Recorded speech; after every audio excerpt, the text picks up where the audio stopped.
Hey guys, it's me, Austin with Bursting Real Estates. So I have been thinking that I'm going to start doing this thing called Mexican Mondays. Essentially, it's every Monday I'm either going to be recording a video, posting a video of me making Mexican food, or doing a shout out to a local restaurant that I happen to stumble across. This week, since it is Father's Day, I am going to be making menudo. Menudo is a traditional Mexican stew. You typically would eat it for breakfast on Saturday or Sunday.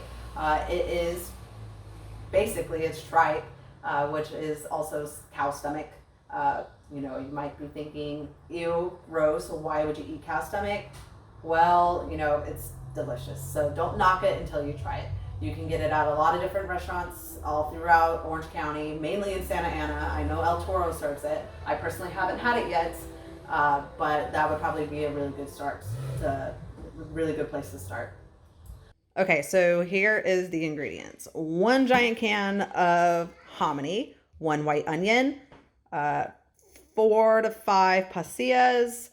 Bear with me when it comes to the chilies because I never really written down this recipe. However, I kind of just go off with how much water I'm using because it's just going to really depend. Oxtails. These are very important. This is what your stew is going to get its flavor from. If they don't have oxtails at the Mexican market, which I find really highly unusual, go to Asian market. They will definitely have it because it's what you would use in pho. So tripe. This is a honeycomb tripe. As you can see, it looks and feels disgusting. It is. I do not like it. However, the payoff and the reward is phenomenal with this soup. If you do get tripe, only get the honeycomb kind. Or you could go to Northgate and they have like actual Menudo cut tripe. That's like $3 a pound and it's all cut up for you and everything like that. And then you have your guajillo chilies. I got about 6 or 7 of them, maybe 8. You want more guajillo and japones than you want pasilla. Pasilla is mainly for like pozole or whatever, but I like the smoky taste it gives it. And then garlic, pepper, salt. All right, so if you got a big, huge thing of honeycomb tripe that looks like this, you're gonna have to cut it, and you wanna cut it into some bite-sized pieces.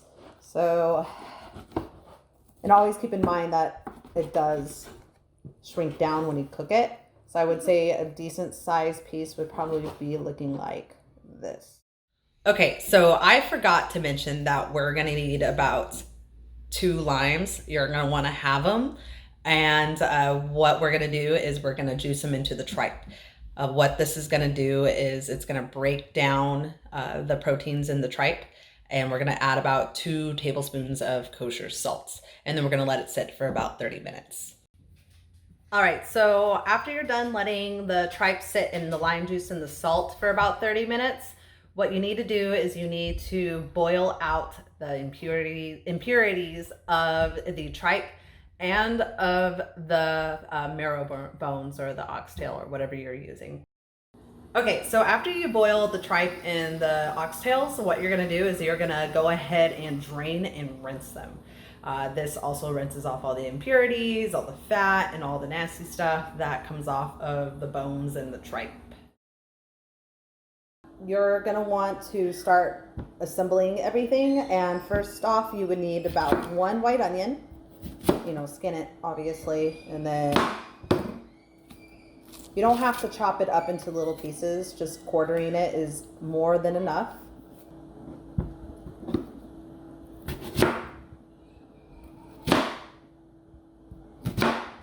I'm sorry, actually 8 it.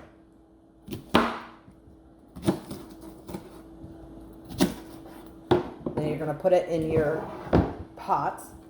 I have an instant pot, so instead of this taking about 8 to 9 hours on the stove, it's only gonna take about an hour and a half at high pressure. And then you're gonna want some garlic. So I'm gonna put approximately about 8 cloves of garlic in there. Again, you don't need to finely chop it or anything. All you have to do is roughly get it all peeled and chopped because it's going to dissolve in the water anyway. So you got pasilla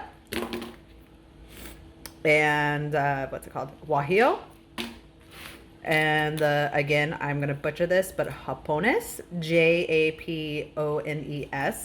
I'm gonna double check that, but I'll put it correctly in the recipe on the caption.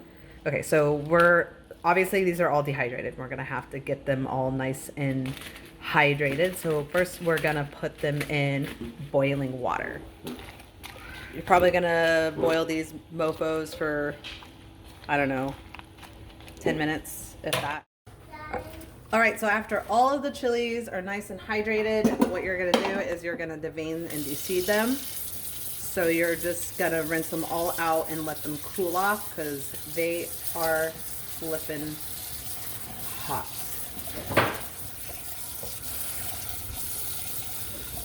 Turn the water a little bit lower, open it up, and you just rinse them out, and then you could just put them in another container.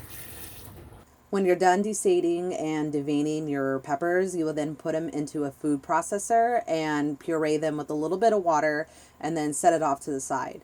You will then, if you're cooking stovetop, cook your tripe for about 6 to 8 hours until it's soft on a low boil, or if you're doing an Instant Pot, you would cook it for about an hour and a half, and then you will transfer everything after that into a stew pot on top of the stove. Okay, change of scenery. I am now at my in-laws for Father's Day dinner, and we're having the menudo. So after your Instant Pot or whatever is done cooking, and you mixed up all the chilies into a nice little paste, I went ahead and transferred everything that was in the Instant Pot into a nice stew pot, which you can see. You're gonna bring that up to a good old boil, and then you're gonna pour in the chili paste and the hominy. So with the hominy, you're gonna open it, you're gonna drain it, and then you can rinse it. You don't have to, that's optional. But I don't know where the colander is at in here, so I am just gonna drain it and then just pour that bad boy into the soup. And as you can see, after I mixed everything, it looks beautiful, looks amazing. Also remember to salt your water, but salt it to taste. I didn't add too much salt when I put it into the Instant Pot because I just wanted to cook and I don't want to over salt. I always add my salt at the end when I add the chili. So again, salt to taste. You do not want to put menudo on the table that isn't salted. It's not that great. It just tastes like tripe water, I guess. I don't know. So after you add all the chilies and you salt it and blah, blah, blah, you let the menudo boil for another 20-25 minutes so the chili actually cooks. If you don't know or you don't realize, yeah, the chili actually has to cook. A good example to try is to take a drink of the broth after you add the chili in, and then about 20 minutes later you could just, you know, try it again, and it's definitely going to taste better. All right, and this is how you decorate your menudo. You serve it with some lime, onion, cilantro, bolillo, or French rolls, however you want to say it, is bolillo in Spanish, and then red pepper flakes and some oregano. And as you can see, we have some hard liquor with it too, because it's a celebration. But one more time, bolillo, onion, cilantro, lime. You can also serve it with flour and corn tortillas, but the best way to go is the bolillo. I hope you guys enjoy.